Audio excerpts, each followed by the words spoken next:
오늘 본문에는 신의 산에 강림하신 하나님에 대해서 나와 있습니다. 오늘 7절까지 읽었지만 19장 전체 25절까지의 내용을 여러분들에게 말씀을 나누려고 합니다. 신의 산에 강림하신 하나님께서는 사람들하고 함께하기 원하셔서 이 땅에 오게 되었습니다.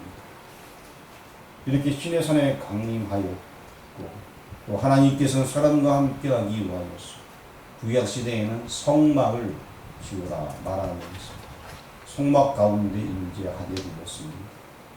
더 나아가서 하나님께서는 솔로몬 시대 때 성전을 지을 때 여호와의 영광이 가득하더라 하면서 사람들과 함께하기 원하셨습니다.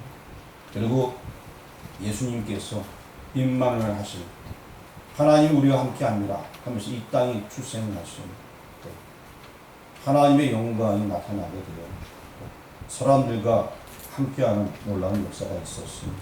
그 이후에 예수 부활 이후 승천 이후에 각 사람들 가운데 오순절에 성령이 임함으로 말미암아 각 심령 가운데 하나님의 영 즉 성령이 임하게 되는 역사가 있었습니다.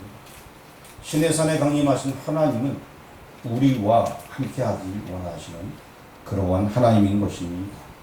이제 애굽을 탈출하여서 신의 강야에 이른 그 내용이 오늘 1절에 보니까 그런 내용을 설명해 주고 있습니다. 이제 이 신의 강야의 이름으로 말미암아서 이제부터는 하나님의 법을 수여받는 내용들이 이제 이곳에서 약 1년가량 있게 됩니다.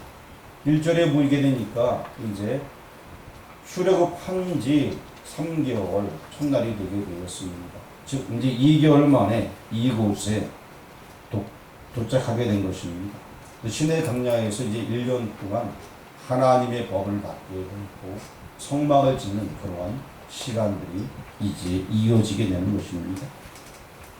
그러면 이 신의 산, 신의 광야에 하나님께서 임재하신 이유가 무엇일까요? 신의 산에 하나님이 왜 강림하셨을까요? 우리 18절 말씀, 18절 말씀 성경 한번 찾아보시기 바랍니다. 19장 18절 말씀 같이 한번 읽어보겠습니다. 신의 산에 연기가 자욱하니 여호와께서 불 가운데 거기 강림하시니라. 그 연기가 공기 가마 연기같이 떠오르고 온 산이 크게 진동하며. 자, 이렇게 하나님께서 강림하셨다는 것을 표현해 주고 있습니다. 왜 강림하셨습니까? 이유는 단 한 가지입니다. 하나님의 백성이 거기 있었기 때문에. 하나님의 백성이 거기 없으면 하나님께서는 거기에 강림하신 이유가 전혀 없습니다. 하나님의 백성이 있으니까 그 자리에 하나님께서 강림하시는 거예요. 하나님의 백성이 없는데 강림하시는 것이 아니에요. 하나님의 백성이 있었기 때문에 하나님이 우리와 함께합니다. 이 말씀 구약시대부터 계속 이루기 위하여서 그 모습으로 하나님께서 우리에게 임재하게 되는 것입니다. 그러나 이때에 특이한 점이 있습니다. 경계를 두게 되었습니다. 우리 12절 말씀 성경 찾으시고 19장 12절 말씀 읽어보겠습니다. 너는 백성을 위하여 주위에 경계를 정하고 이르기를 너희는 산과 산에 오르거나 그 경계를 침범하지 말지니 산을 침범하는 자는 반드시 죽임을 당할 것이라. 하나님께서는 자기 백성 찾아오셨습니다. 그런데 경계를 두라고 명령하면서 만날 수가 없는 그러한 상황이 되게 되었습니다. 이것이 오늘 본문의 내용, 전체 내용이 그런 내용입니다. 사람들하고 함께하기 위하여서 이 땅에 임재하셨습니다. 거기에 백성이 있기 때문에. 하지만 경계를 두게 됩니다. 그리고 경계를 침범하면 죽는다. 사람과 함께하기 위해서 오셨던 그 하나님은 경계를 두면서 일정 거리를 두게 되었습니다. 오늘 1절에서 8절까지는 제사장 나라가 되라라는 그런 말씀을 먼저 해주고 있습니다. 제사장 나라, 이 제사장이라는 것은 인생의 많은 사람들의 죄를 제사장이 친히 담당해서 하나님께 다 용서함 받게끔 하고 그 모든 백성들이 하나님께로 돌아오게 하는 그 역할을 하는 그러한 나라가 되라는 것입니다. 제사장 나라가 되게 하는 것은 다시 말씀드리면 죄사함을 얻게 하는 모든 능력, 모든 권세를 만민들에게 알게 해 주었어. 그들이 다 죄사함 받고 하나님 나라 되게끔 하라라는 그러한 사명이 주어지게 되었습니다. 오늘 5절에 대단한 말씀이 있습니다. 우리 5절 말씀을 같이 한번 읽어보겠습니다. 세계가 다 내게 속하여 나니 너희가 내 말을 잘 듣고 내 언약을 지키며 너희는 모든 민족 중에서 내 소유가 되겠고. 자, 모든 세계가 다 하나님께 속하였다는 것입니다. 그래서 그분의 말을 잘 듣고 언약을 지키면 오늘 여기 나와 있는 대로 모든 민족 중에서 내 소유가 되고, 즉 하나님의 소유, 하나님의 백성이 된다는 것입니다. 하나님의 소유가 되면 하나님의 백성이 되게 되는 것입니다. 이거 굉장히 중요한 말씀이에요. 내가 하나님의 백성이 되어진다. 그러면 하나님의 백성, 하나님의 자녀가 되어진다는 얘기인데 당연히 우리도 하늘나라 살 수 있는 그 길이 열려지는 얘기해 주고 있습니다. 그리고 6절 말씀을 다 같이 한번 읽어보겠습니다. 너희가 내게 대하여 제사장 나라가 되며 거룩한 백성이 되리라. 너는 이 말을 이스라엘 자손에게 전할지니라. 자, 일단 5절 말씀 보니까 그 말을 잘 듣고 언약을 지키면은 제사장 나라가 되어지고 거룩한 백성이 된다 라고 말합니다. 하나님의 말씀을 잘 듣고 그 언약을 지키면 제사장 나라가 되어진다. 오늘 핵심이 바로 이거예요. 자, 그러면은 제가 여러분들에게 한번 물어보고 싶은 말씀이 있습니다. 제사장 나라, 거룩한 백성이 된다 라고 얘기합니다. 이 제사장 나라는 것은 이스라엘을 구원한다는 의미를 가지고 있고, 뿐만 아니라 창세기 22장 18절 말씀 보면은 내 씨로 말미암아 천하 만민이 구원 얻는다라는 말씀이 있습니다. 그래서 제사장 나라라는 것은 내 후손 중에 메시아가 나오게 되고 그를 통하여서 너희가 이제 제사장 나라가 된다라는 그런 의미가 있습니다. 거룩한 백성이 된다는 얘기는 하나님이 왕이다.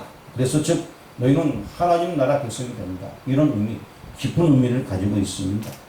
자, 그런데 제가 지금 물으려는 그 질문은, 자, 5절에 나와 있는 그 언약을 지키면 이라고 얘기하고 있습니다. 5절에 말과 언약을 지키면, 그렇죠? 그러면은 이렇게 된다라는 축복이 있는데, 이 언약이 그러면 행위 언약인지 은혜 언약인지 한번 말씀해 보실 분 있으면 말씀해 주시길 바랍니다. 어떤 분은 막 제가 물어보니까 말하고 싶어갖고 뭐 이런 분도 계신데 말할 분께 그냥 말씀해 주세요. 편안하게. 행위 언약인지 아니면은 은혜 언약인지. 5절에 말씀한 그 내용, 5절 6절에 말씀의 내용. 예? 행위 언약. 성경을 꿰뚫어보고 잘 하시는 우리 문안수 집사님께서 말의 문을 열면서 행위 언약이라고 말씀해 주셨습니다. 아, 감사합니다. 대답해 주셨어요. 자, 일단은 우리가 성경책 보니까 잘 듣고 지키면 너희는 내 소유가 되고 제사장 나라가 되어지고 이런 얘기, 축복의 말씀을, 어마어마하게 축복의 말씀을 5절과 6절 말씀에 너희는 거룩한 백성이 된다 이런 말까지 하면서 말씀을 해주고 있습니다. 자, 그러면 제가 다시 한번 다른 질문을 던져보려고 합니다. 여러분이 구원받는 것은 여러분의 행위로 구원받습니다. 예수 그리스도의 은혜로 구원받습니다. 참 이게 어려운 말씀이죠, 그렇죠?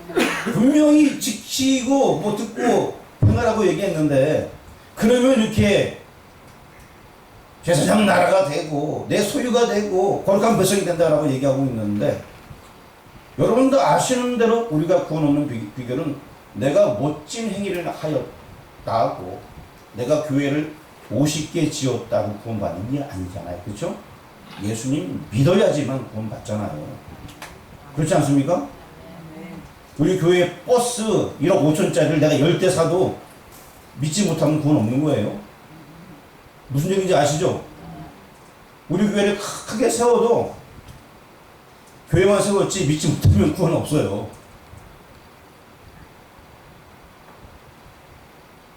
뭘 한다고 구원받는 것이 아니라 예수님 믿어야지 구원받는 것.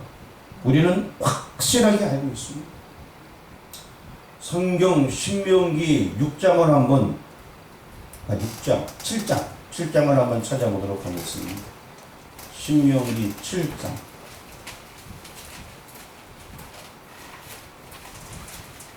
신명기 7장 찾았으면은 거기다가 뭘 하나 딱 껴놓으세요.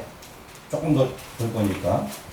자, 신명기 7장 6절 말씀. 찾았나요? 페이지는 272페이지에 있습니다. 구약성경. 신명기 7장 6절 말씀을 다 같이 읽어보겠습니다. 너는 여호와 내 하나님의 손님이라. 내 하나님 여호와께서 지상 만민 중에서 너를 자기 기업의 백성으로 택하셨나니. 자, 모든 만민 중에서 내가 너를 택했다 라고 얘기하고 이스라엘 백성을 택했다 라고 얘기해주고 있습니다. 자, 구원받는 비결은 하나님의 택함 받음인 거예요. 그것이 바로 은혜라고 얘기하고 있는 것입니다. 요 신명기는 그대로 못 꽂아놓고 이렇게 넘겨갖고 출애굽기 본문으로 다시 오시길 바랍니다. 본문 보게 되면은 오늘 읽었던 19장 말씀 중에 4절 말씀이 있습니다. 이 4절 말씀을 다 같이 읽어보겠습니다. 내가 애굽 사람에게 어떻게 하였습니까? 내가 어떻게 독수리 날개로 너희를 얻어 내게로 인도하였으니 너희가 보았느니라. 이 얘기가 무슨 얘기인지 여러분 아실 것입니다. 애굽 사람에게 어떻게 하였습니까? 10가지 재앙이 있지 않았습니까? 6월절이 있었습니다. 그리고 또 홍해가 갈라졌습니다. 쫓아오던 애굽 사람들은 죽었습니다. 이거 너희가 지금 얼마 전에 경험하지 않았냐? 그 달 전의 일입니다. 지금 그 얘기를 지금 하고 있는 거예요. 너희가 이렇게 경험하지 않았느냐? 내가 독수리 날개로 너희를 업어 내게로 인도하였으면 너희가 보았느니라.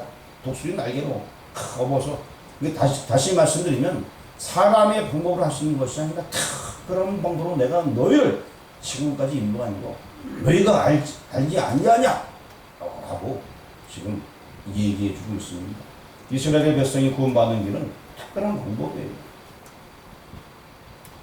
이스라엘 백성이 잘나서 되는 것이 아니라 하나님의 특별한 은혜로 되어지는 거예요. 그게 4절에 나와 있는 말씀입니다. 다시 우리 조금 전에 표시해놨던 신명기로 돌아왔어. 신명기 7장 8절 말씀 한번 같이 봉독하도록 하겠습니다. 여호와께서 다만 너희를 사랑하신 것 말미암아 또는 너희 조상들에게 맹세를 지키려 하신 것 말미암아 자기의 권능의 손으로 너희를 인도하여 내시되 너희를 그 종되었던 집에서 애굽 왕 바로의 손에서 속량하셨나니. 자, 여기 이 8절 말씀 가만히 보니까 하나님 너희를 사랑한다. 그것 때문에 또 너희 조상들에게 하신 맹세 지키는 것 때문에 사랑한다는 얘기는 아까 얘기했듯이 하나님께서 택했기 때문에 사랑하는 것이고 조상들에게 하신 맹세가 있어요. 그게 뭐냐? 내 씨로 말미암아 천하 만민이 구원 얻어야 되는데 그렇기 위해서 그 애굽에서 노예로 있던 이 이스라엘 백성들이 잘난 게 없음에도 불구하고 조상 아브라함이 이미 맹세했거든요. 그러니까 그들의 백성을 통하여서 메시아가 와야 되기 때문에 그들 백성이 보호받아야 되는 거예요. 그래서 내가 독수리 날개로 너희를 업을 수 있게 인도했다. 이 얘기예요. 잘나서 된 것이 아니죠. 그저 이런 것들이 있을 때는 너희가 은혜로 구원받게 되어 다시 쉽게 설명드리면 전적인 하나님의 은혜로 뭐 잘난 건 없습니다. 여기 모인 우리도 마찬가지예요. 특별히 잘나서 구원 백성 되어진 것이 아니라 하나님께서 나를 특정해 주시고 불러주셨기 때문에 한번 따라하시길 바랍니다. 하나님께서 나를 특정해 주셨습니다.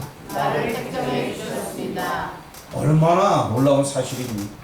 그 하나님께서 이 세상 모든 만물을 만드신 그 하나님께서 나를 택하여 주셨습니다.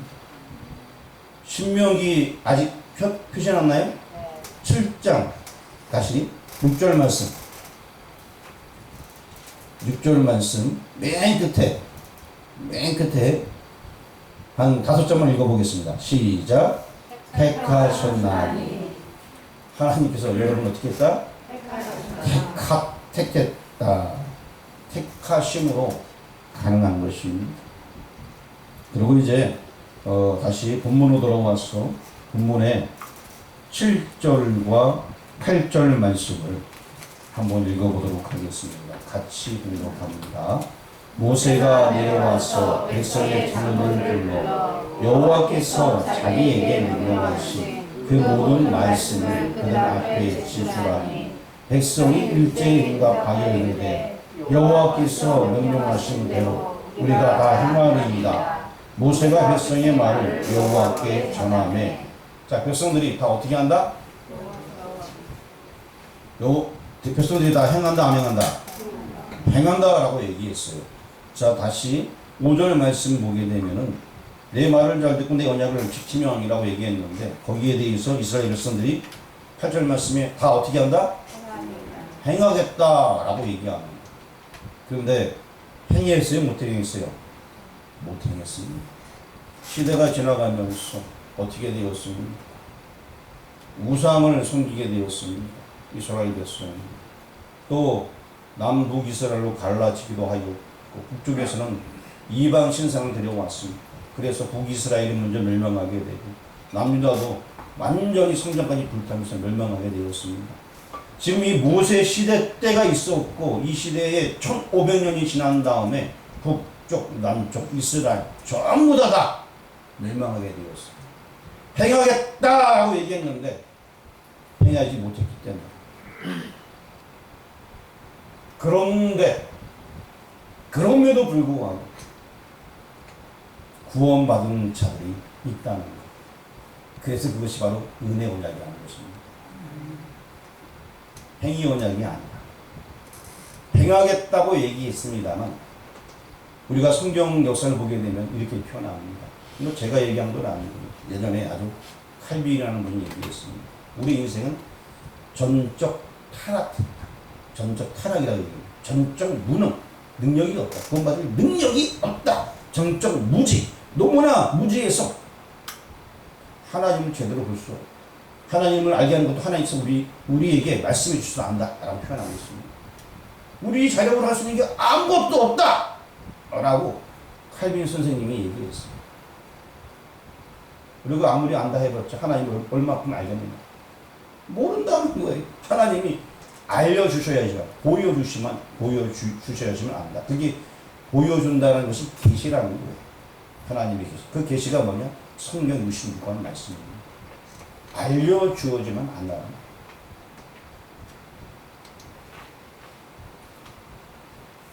우리가 잘나서 구원받는 것이 아니라는 것입니다. 우리가 다 행했습니다. 우리가 행해서 구원받는 거 아니에요.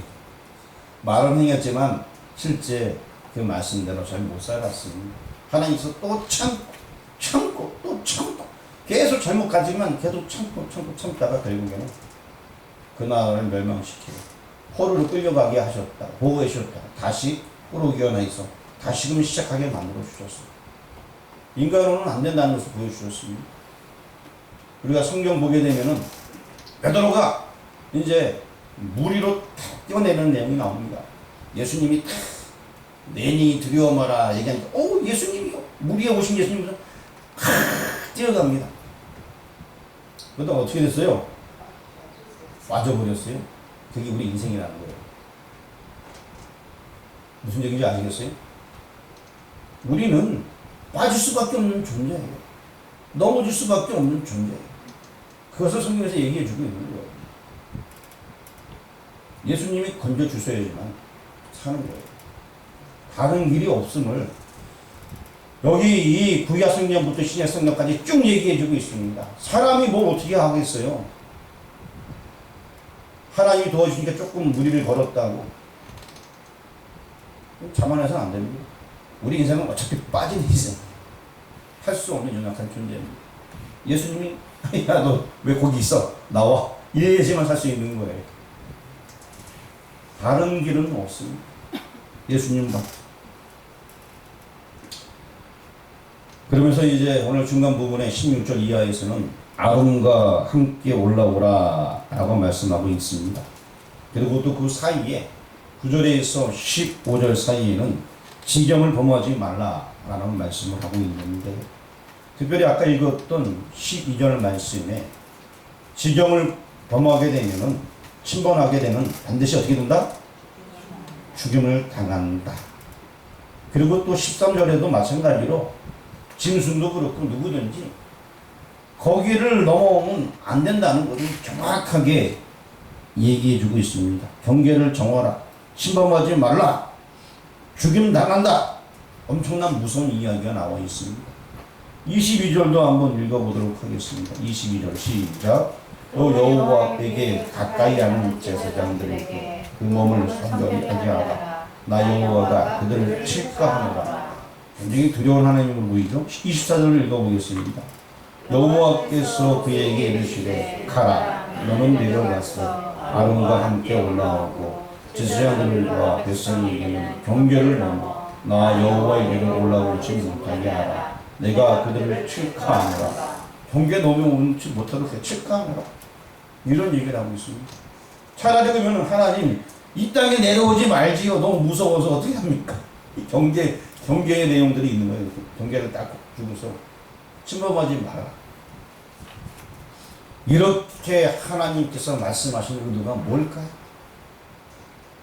왜 이렇게 경계를 두면서 침범하지 말라라고 얘기할까? 간단합니다.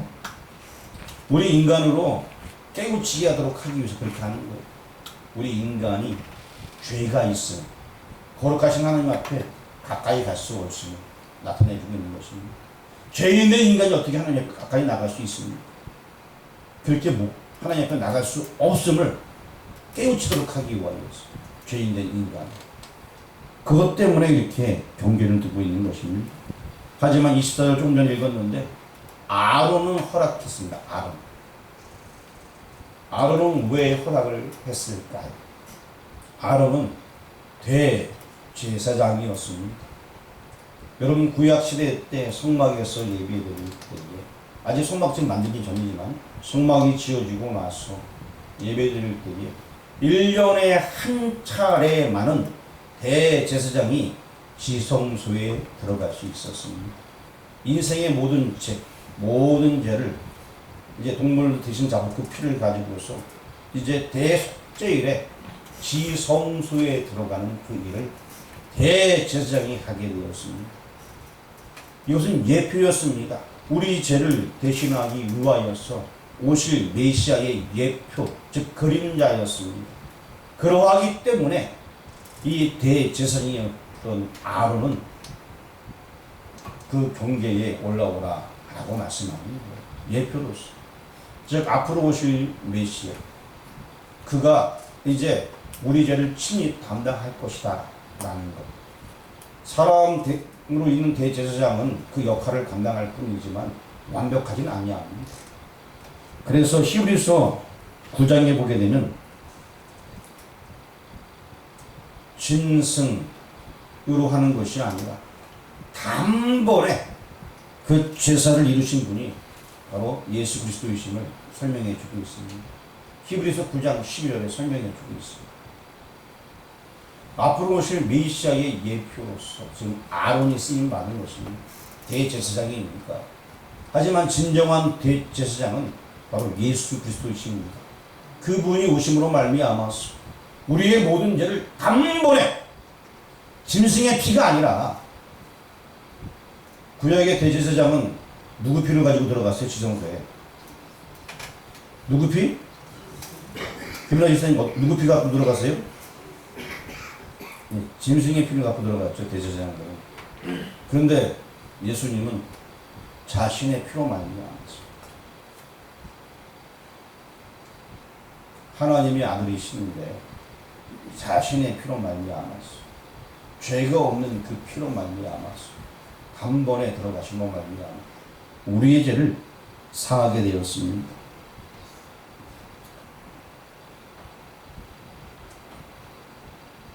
이제 말씀을 정리하려고 합니다. 지경을 정하라.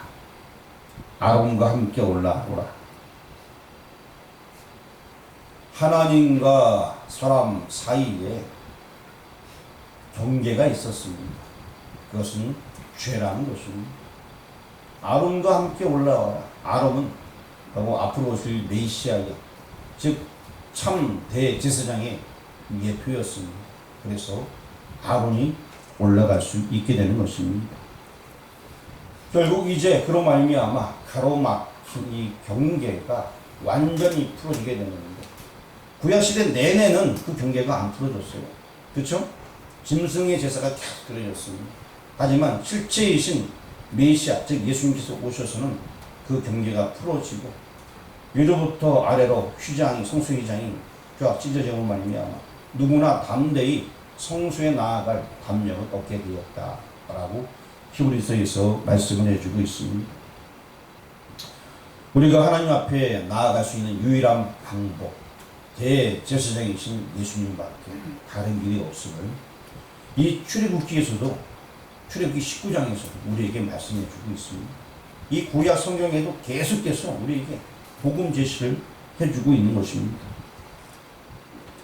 사람들은 얘기합니다. 우리가 다 지키리이다. 우리가 다 행하겠습니다. 그러나 인간의 행위로는 할 수 없습니다. 불가능입니다. 누구의 피로 가능하다고요? 예수님의 피밖에는 없습니다. 다른 방법은 아예 없습니다.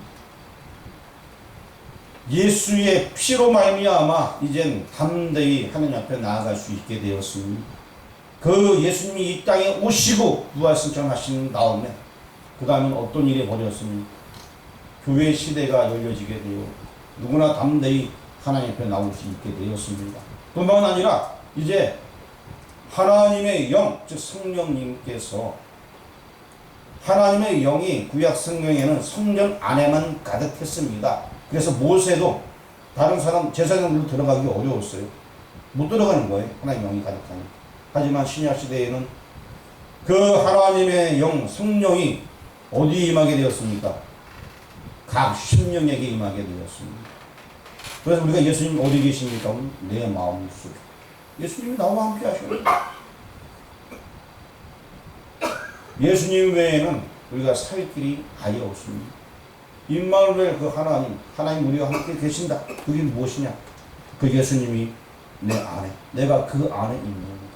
이것이 바로 우리가 주님과 함께하는 것입니다.